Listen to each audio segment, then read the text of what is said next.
To scan documents on iPhone 17 Pro or 17 Pro Max, first of all navigate to your Notes application right here, and at the bottom right corner you can see this is small icon. Just tap on that, and after that you can see in the middle attachment icon.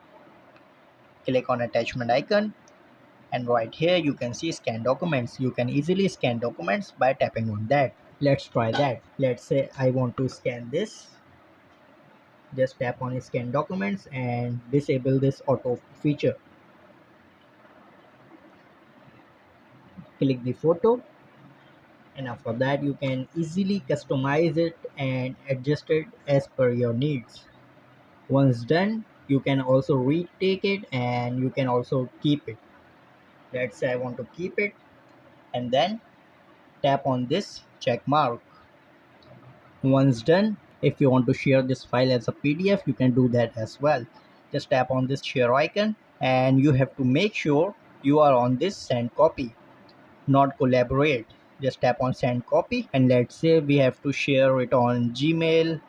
Just tap on Gmail, and you can see it is being shared as a PDF.